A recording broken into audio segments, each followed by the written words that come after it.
¿Crees que el acceso a la universidad tiene que ser gratuito para todo el mundo?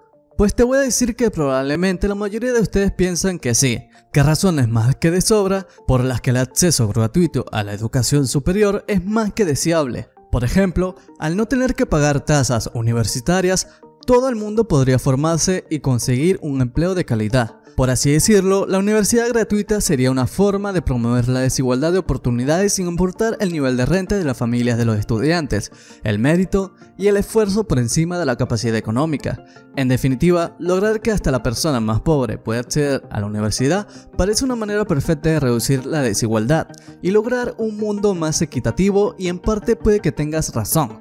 Sin embargo, siento decepcionarte, pero las cosas no son tan fáciles, y es que este tema en particular es un poco más complicado de lo que puede llegar a parecernos a simple vista.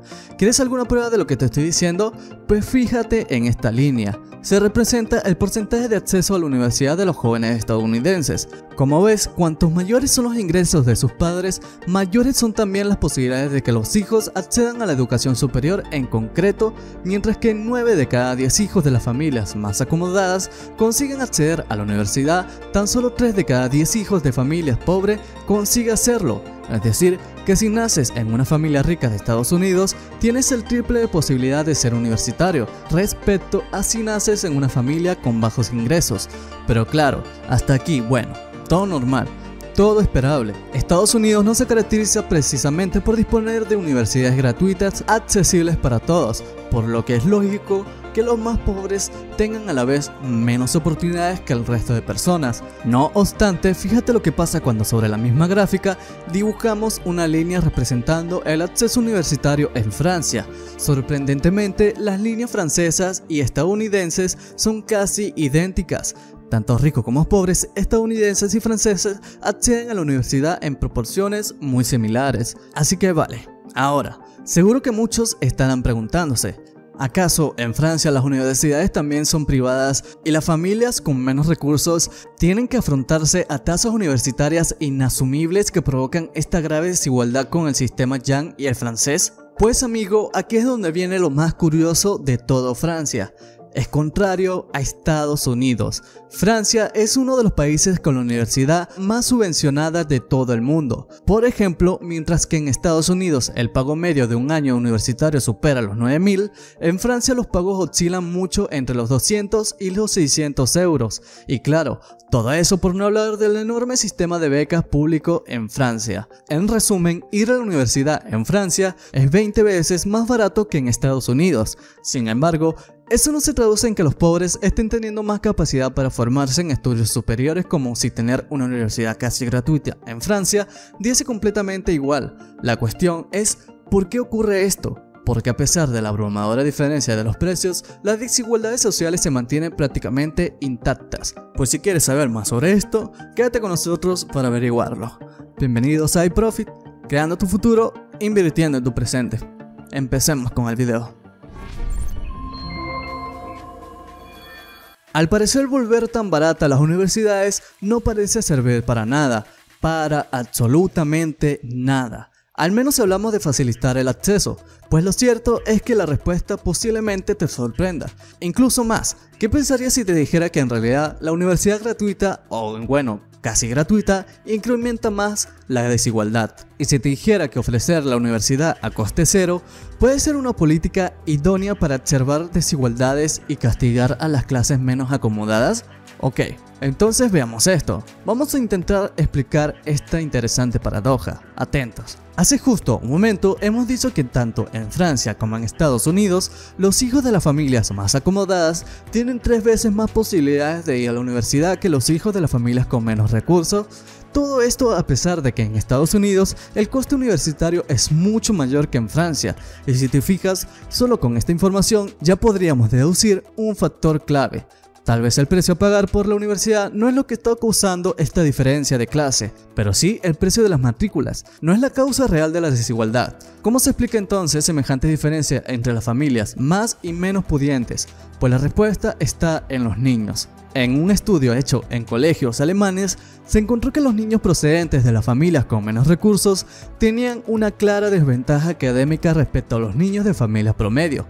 Por ejemplo, mientras que solo 2 de cada 10 niños de las familias más pobres eran capaces de reconocer letras al empezar el parvulario, más de 7 de cada 10 niños de las familias medias eran capaces de hacerlo. Y no importa si las razones de fondo son culturales o materiales, lo más importante de este dato es que demuestra que la bonanza económica está correlacionada con el desarrollo académico de los niños, y eso que estamos hablando solo de edades de parvulario, donde aparentemente la diferencia de renta no debería afectar demasiado. Pero, ¿por qué importa todo esto? Si hablamos de desigualdad universitaria, pues básicamente por una razón.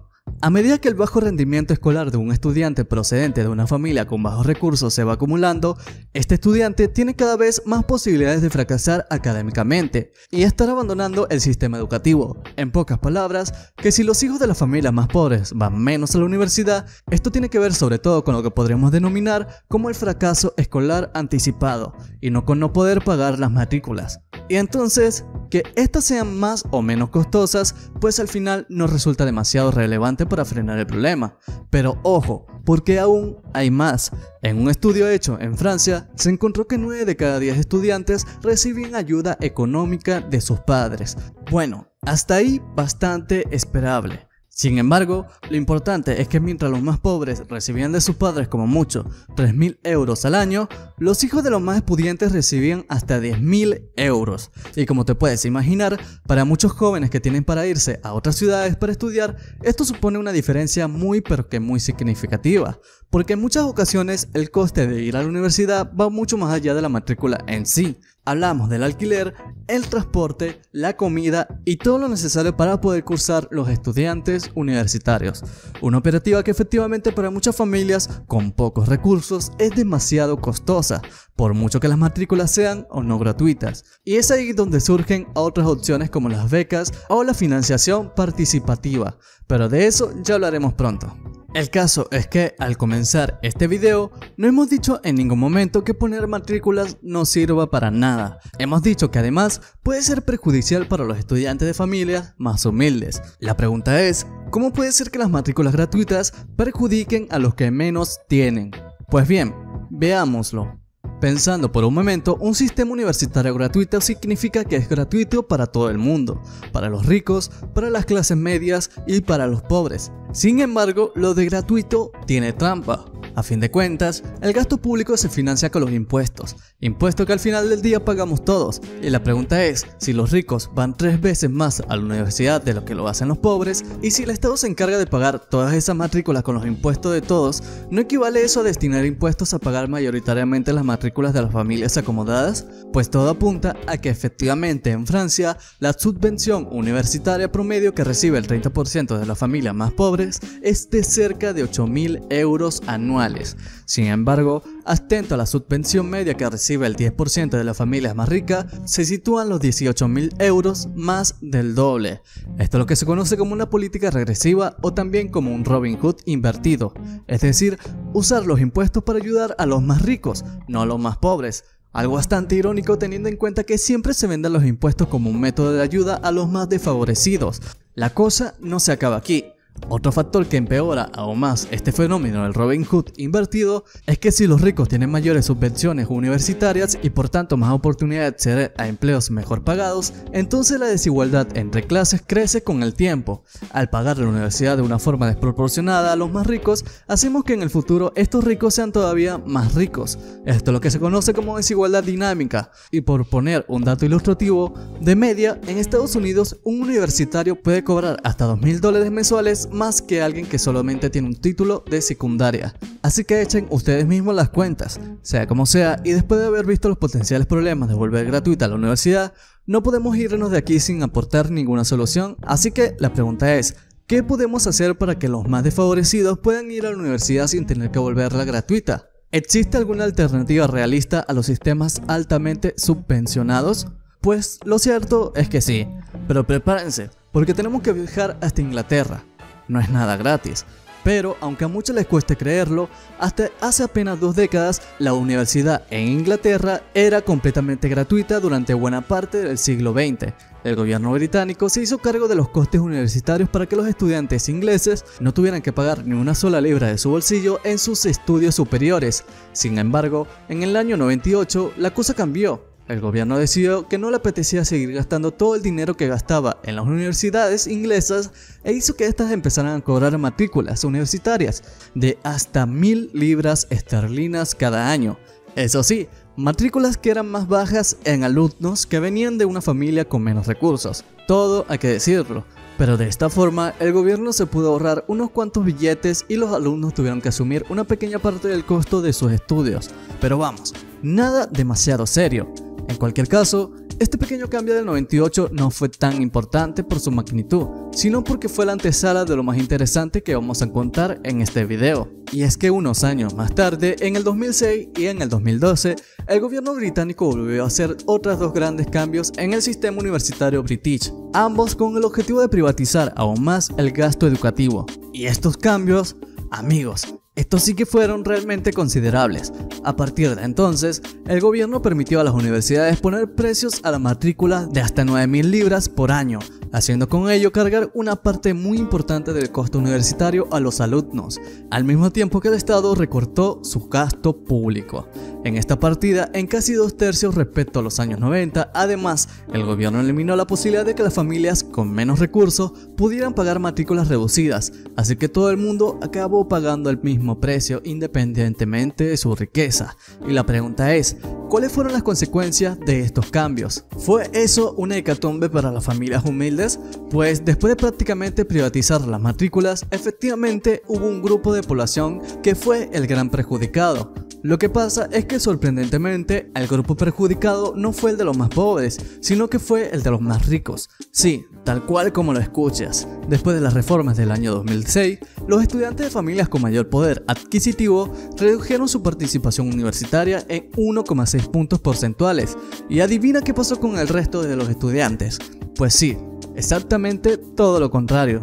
El gobierno inglés, a través de la privatización de las matrículas, logró reducir en 2/3 el gasto universitario sin perjudicar a las clases medias y bajas. Y pensando bien, al reducir el enorme gasto que iba a parar a las universidades, ahora el gobierno tiene más recursos para poder dedicar a reforzar los niveles más básicos de enseñanza y conseguir que menos jóvenes desfavorecidos abandonen prematuramente el sistema educativo. Con esta reforma, el Robin Hood inverso quedó reducido a cenizas. Los estudiantes ricos ahora tienen que pagar sus matrículas universitarias, aunque pensándolo bien, ahora las clases medias y bajas también tenían que hacerlo. ¿Cómo es posible que eso no les afectase?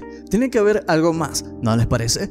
Pues efectivamente ese algo más es lo que se conoce como los créditos estudiantiles. Junto a las reformas del 2006 y el 2012, el gobierno británico lanzó un programa de créditos públicos al que podía acceder todo el mundo. El gobierno te prestaba dinero para estudiar y una vez acabaras tu carrera, se lo tenías que devolver. Esto puede parecer simple, pero ¿cómo ayuda? Pero un momento, porque lo bueno de estos créditos es que tienen una condición que los hacía muy especiales. Si un estudiante no conseguía encontrar un buen empleo después de acabar la universidad, no tenía que devolver ni un solo penique al Estado. Por lo que gracias a este sistema, el acceso a la universidad para las personas desfavorecidas seguía siendo muy sencilla y prácticamente libre de riesgo. Si al acabar la carrera de un estudiante no ganaba más de 21.000 libras anuales, pues no tenía que devolver nada. Es precisamente por eso que los pobres no se vieron perjudicados por la reforma. Ahora bien, a su momento hemos dicho que aparte de la matrícula existían otros gastos que debían ser tenidos en cuenta,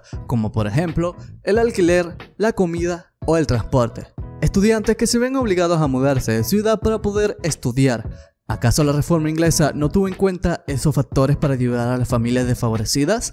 Pues sí, junto a la línea de créditos estudiantiles, el gobierno británico aprobó también becas de hasta 3.700 libras anuales para estudiantes con pocos recursos, cosa que por cierto se vio reflejada en que desde entonces los estudiantes de familias menos pudientes pudieron desplazarse a universidades más lejanas de sus hogares a las que antes no podían acudir.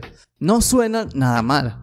Nos parece, en muchas ocasiones la clave no es gastar más, sino sobregastar todo mejor. Como sea, de este video podemos extraer por lo menos 3 conclusiones.